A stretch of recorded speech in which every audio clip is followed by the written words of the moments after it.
मुख्यमंत्री जी का ये भाव, ये निर्णय, शासन चलाने का ये तरीका, अब सबको ये पता चल रहा है कि शासन चलाने वाला नीतीश कुमार जी नहीं है। इर्द गिर्द में जो उनके शागिर्द हैं, रिटायर्ड अधिकारी हैं, वही अपने हिसाब से अपने इर्द गिर्द लोगों को पूरी तौर पर सुरक्षित कर रहे हैं और समर्थित कर रहे हैं। इसलिए बिहार में सत्ता संरक्षित अपराध को बिहार की सरकार ने भी स्वीकार किया है और अपने मंत्रियों को, अपने सांसदों को जेड सिक्योरिटी, बाई सिक्योरिटी की सुरक्षा कवर करके ये प्रमाणित कर दिया है कि बिहार में कानून का राज समाप्त हो चुका है, नीतीश जी का एक बार डूब चुका है। बिहार में बढ़ती अपराध के कारण आम आवाम की जान माल की रक्षा का बड़ी चिंता हो रही है सब लोगों को। मुख्यमंत्री मानसिक अचेत के शिकार हैं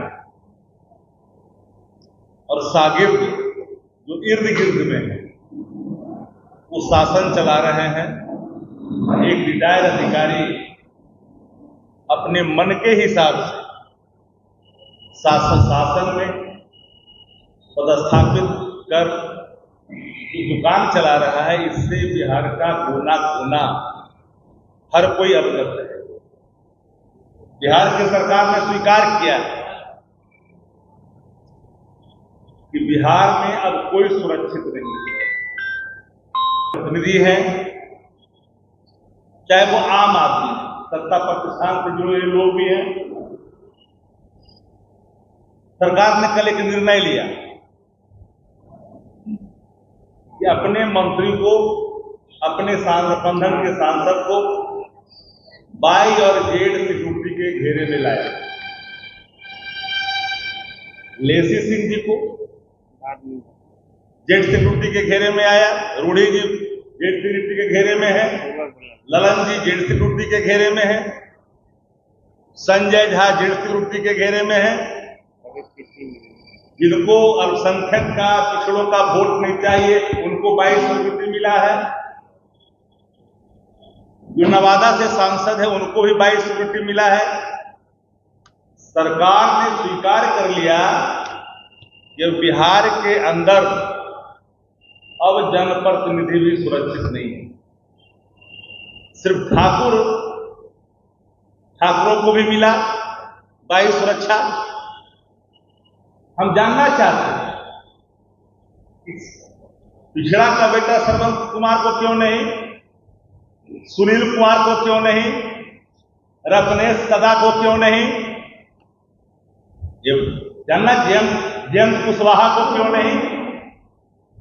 17 महीने के सरकार में डिप्टी सीएम के अलावे एक को छोड़ दीजिए तो किनको प्राप्त था।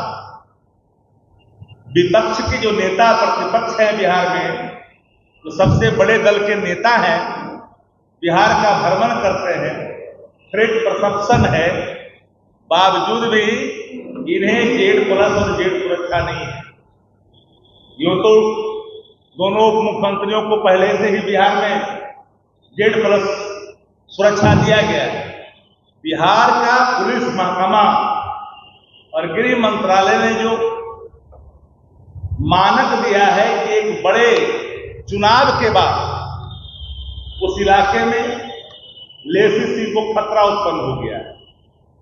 कैसे एक्सप्लेन करना चाहे मुख्यालय को, कहां से और किस रूप में, क्या कोई साक्ष्य है, कोई एविडेंस है। रेवड़ियों की तरह बिहार की धनराशि का दुरुपयोग करना, ऐसे भी मंत्रियों को सुरक्षा बिहार में बड़े पैमाने पर पहले से ही है। बाबत भी जेड और 22 सुरक्षा इन लोगों को कैसे, जमा खान को क्यों नहीं, इतना भ्रमण करते हैं।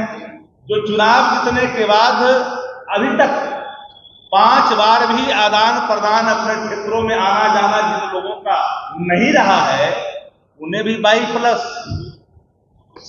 एक ऐसी सरकार, एक बड़ा सवाल है, या माननीय मुख्यमंत्री के मानसिक अचेत का प्रमाण इससे बड़ा और कुछ नहीं हो सकता। Once upon a time there was Nitish Kumar, उनकी आंख उनकी बॉडी लैंग्वेज, देह की भाषा हर कोई समझता है। आज उनकी देह की भाषा, चेहरे की आकृति उनके अचेत होने का प्रमाण दी जाता है।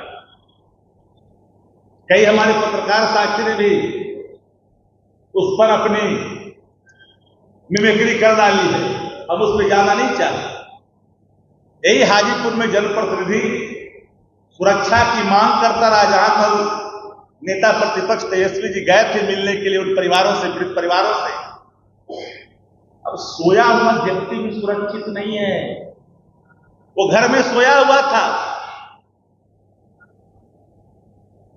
वो निकला था टॉयलेट के लिए और उसकी हत्या हो जाती।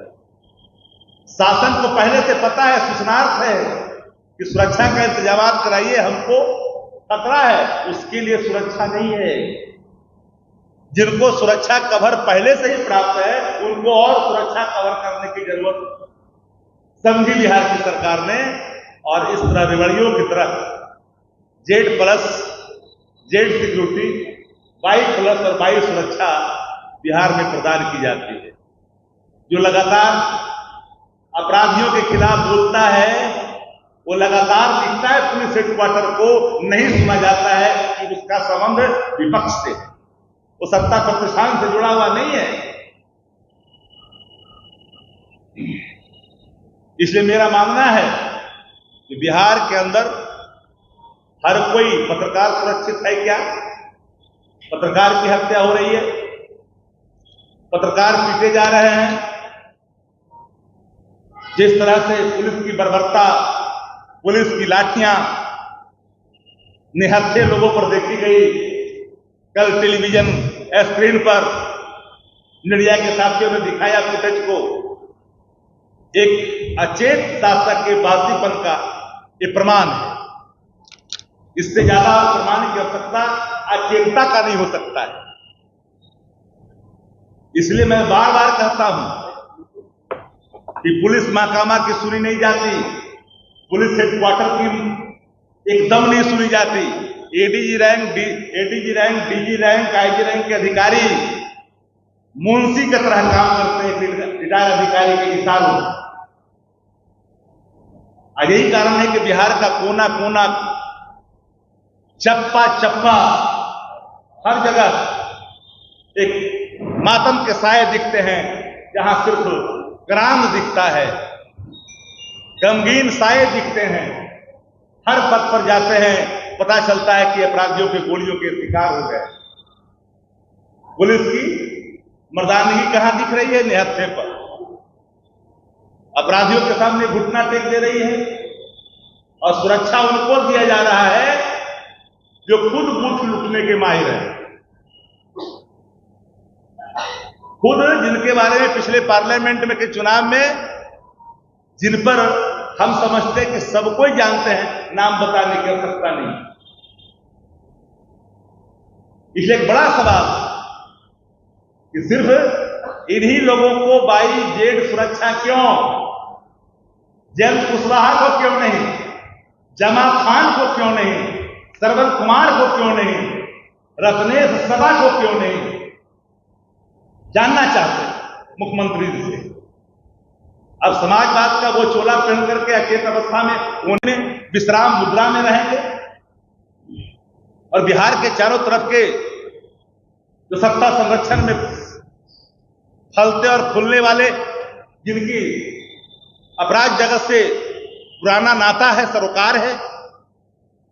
इसलिए मैंने कहा कि अब बिहार के नायक क्या कर रहे हैं? हर कोई पूछ रहा है, हर कोई जानना चाहता है ये कैसा कपलियाना अंदाज है। न हाथ में खंजर है, न दामन पे कोई दाग, कत्ल करो हो या कलामात करो। ये हर कोई जानना चाहता है मुख्यमंत्री जी से। मुख्यमंत्री जी का ये भाव, ये निर्णय, शासन चलाने का ये तरीका, अब सबको ये पता चल रहा है कि ये शासन चलाने वाला नीतीश कुमार जी नहीं है। इर्द गिर्द में जो उनके शागिर्द हैं, रिटायर्ड अधिकारी हैं, वही अपने हिसाब से अपने इर्द गिर्द लोगों को पूरी तौर पर सुरक्षित कर रहे हैं और संरक्षित कर रहे हैं। इसलिए बिहार में सत्ता संरक्षित अपराध को बिहार की सरकार ने भी स्वीकार किया है और अपने मंत्रियों को, अपने सांसदों को जेड सिक्योरिटी, 22 सिक्योरिटी की सुरक्षा कवर करके ये प्रमाणित कर दिया है कि बिहार में कानून का राज समाप्त हो चुका है, नीतीश जी का एक बार डूब चुका है।